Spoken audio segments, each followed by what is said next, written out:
A very good morning to all of you. So today's lecture is going to be on the topic suspension and winding up of business of a banking company, जिसके अंदर हम part 3 of banking regulation act 1949 को discuss करने वाले हैं, जहां पर दो चीज़ें प्रोवाइड की गई हैं. First is your suspension of the business and the other one is your winding up of the business of banking company.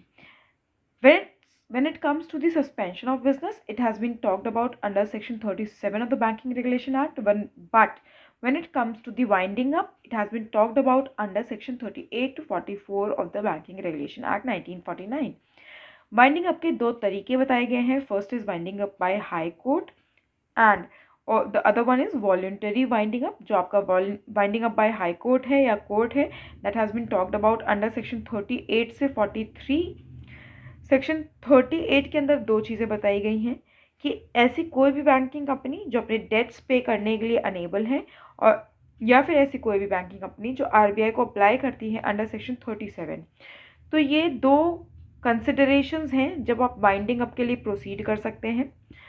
अब हम one by one suspension of business से स्टार्ट करते हुए वाइंडिंग अप को discuss करेंगे. If we talk about suspension of business, it has been talked about under Section 37 of the Banking Regulation Act. Suspension of business को हम basically एक classic term भी provide करते हैं जिसे हम मोराटोरियम कहते हैं. यहाँ पर high court on the application of a banking company does what, it stays the commencement और continuance of all the actions and proceedings against the company for some period. Technically or basically this period would be of 6 months only. तो अगर कोई भी banking company court को apply करती है कि अब मैं थोड़ा सा बैंकरप्सी की तरफ शायद बढ़ रहा हूँ, या मैं अभी अपने डेट्स पे ऑफ करने के काबिल नहीं हूँ, मैं इस पोजीशन में नहीं हूँ कि मैं अपने अगेंस्ट कोई भी लाइबिलिटीज़ को फुलफ़िल कर सकूँ, तो मुझे कुछ टाइम पीरियड अलॉट किया जाए जिसमें मैं खुद को रिवाइव कर सकूं. इसे एक तरह का रिवाइवल पीरियड भी हम कह सकते हैं, जिसमें उनके अगेंस्ट कोई नई लाइबिलिटीज़ ना क्रिएट की जाएं, ताकि वो अपनी पुरानी लाइबिलिटीज़ को डील करके खुद को रिवाइव कर पाएँ, रिजुविनेट कर पाएँ, ताकि कि वो फर्दर लाइबिलिटीज़ जो अराइज हो उनके अगेंस्ट उनको फुलफिल करने की सिचुएशन में आ सकें.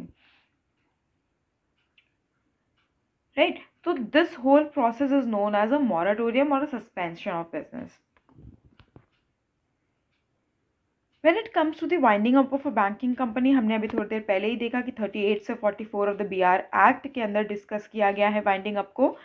कोई भी banking company can be wound up like any other company, या तो कंपलसरी मेथड से या तो voluntary. Compulsory is definitely winding up by the court, जहाँ पर कोर्ट क्या है, हाई कोर्ट है. अभी एक high court Indian banking company के कंसिडरेशन में वो कोर्ट होगी जिसका जुरिडिक्शन उसके रजिस्टर्ड ऑफिस के पास होगा, और फॉरेन बैंकिंग कंपनी के केस में वो हाई कोर्ट जिसका जुरिडिक्शन उसके प्रिंसिपल प्लेस ऑफ बिजनेस के अंदर एक्सटेंड करता होगा.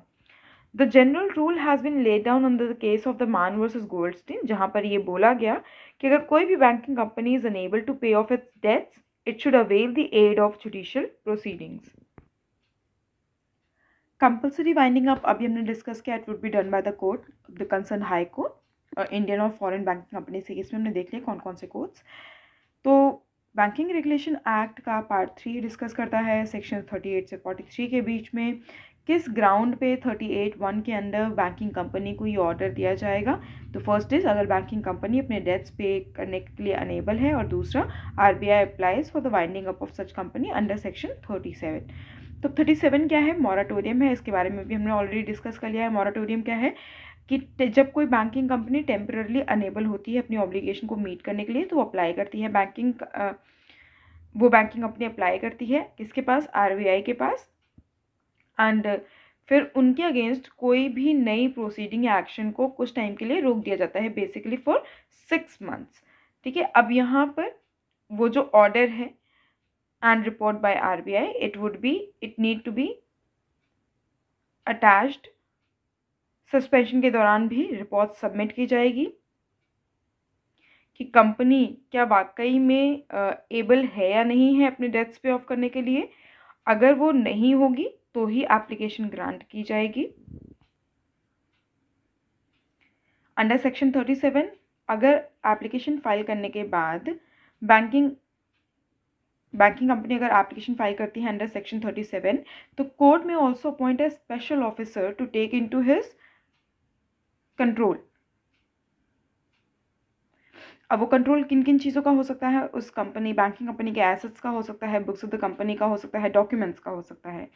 During moratorium under section 37 one needs to also remember कि अगर आरबीआई को लगता है कि that the affairs of the company are detrimental to the depositors, then RBI can apply to the court for winding up of that banking company under section 38. तो now we know this कि 37 को ही follow करता है section 38। अब वो grounds कौन कौन से होंगे जिसमें आरबीआई अप्लाई करेगा, ये दिया गया है सेक्शन 38 के क्लॉज 3 के अंदर। अगर banking company has failed to comply section 11 यानी टोटल पेड अप कैपिटल की रिक्वायरमेंट अगर वो नहीं फुलफिल कर पाई है तो it is being disentitled under section 22 यानी उसके लाइसेंसेस और उनका कैंसलेशंस। अगर उसे प्रोहिबिट किया गया है by RBI act under section 35(4) और 42(3)(a)(b) यानी इंस्पेक्शन और प्रोहिबिशन के जहाँ पर क्लॉजेस हैं, to accept any deposits, and it also failed to comply with any other requirement. तो ये 4 रिक्वायरमेंट का अगर फेलियर होता है तो, and also as per the opinion of RBI अगर कोई भी कॉम्प्रोमाइज़ और अरेंजमेंट जो कोर्ट के द्वारा गाइड किया गया था अगर वो सेटिस्फाई नहीं होता है तो, अगर कंपनी अपने डेट्स पे करने के लिए अनेबल है तो फिर अगर उस बैंकिंग कंपनी का business continuance would be prejudicial to the interest of the depositors, तो भी इन सारे ही ग्राउंड्स पे क्या होने वाला है 38 के अंदर कंपल्सरी वाइंडिंग अप के लिए रिक्वेस्ट किया जाएगा। Then there comes into the picture the role of the court liquidator or official liquidator। तो ये कोर्ट लिक्विडेटर और ऑफिशियल लिक्विडेटर क्या है, section 38 capital A states about कि they are being appointed by the central government, और section 39 ने भी इसके बारे में बात करी है कि अगर आरबीआई अप्लाई करता है कोर्ट को for official liquidator then the court liquidator must vacate the office. तो ये जो हमारे ऑफिशियल लिक्विडेटर है करने क्या वाले हैं, सबसे पहले तो ये प्रेफरेंशियल क्लेमेंट्स को आइडेंटिफाई करेंगे, रिपोर्ट देंगे as relating to the assets, and also they will facilitate the preferential payments. ये तीनों ही चीज़ें डिस्कस की गई हैं under section 41 capital A and section 43 capital A. Now when we talks about कि ऑफिशियल लिक्विडेटर अपॉइंट होने की बात हो रही है तो कोर्ट लिक्विडेटर को अपना ऑफिस वेकेट करना होगा, तो उन्हें क्या 3 चीज़ें करनी होंगी। सबसे पहला तो उन्हें बैंकिंग कंपनी के एसेट्स को कलेक्ट करना होगा, एक प्रिलिमिनरी रिपोर्ट सबमिट करनी होगी, एंड फिर उन्हें वाइंडिंग अप प्रोसीडिंग्स कंडक्ट करनी होंगी। Now if we talk about identification of these preferential claimants under section 41 capital A, who are these preferential claimants? Section 530 of the Company Act states government employee of the banking company, ये सारे लोग क्या कहलाएंगे, preferential claimants कहलाएंगे। Secured and unsecured creditors also, and both of them they are required to send the statement relating to the amount they are claiming within 1 month। फिर एक preliminary report attach की जाएगी within 2 months to estimate the assets of them। Then it is being followed by the process of voluntary winding up section 44 के अंदर, जहाँ पर एक written certificate obtain करना होता है आरबीआई से। उसके बाद ही कोई भी बैंकिंग कंपनी कोर्ट में अप्लाई कर सकती है कि नाउ अब हमें वॉलंटरी वाइंडिंग अप करने की परमिशन चाहिए, and it is now being done by that banking company जो ये सर्टिफिकेट ऑब्टेन करके कोर्ट को अप्लाई करती है, तो कोर्ट उन्हें अलाउ कर सकती है on the verification of the facts and the certificate which has been provided by the banking company. So these things would come under the topic of the suspension of a business of a banking company or a winding up of a banking company।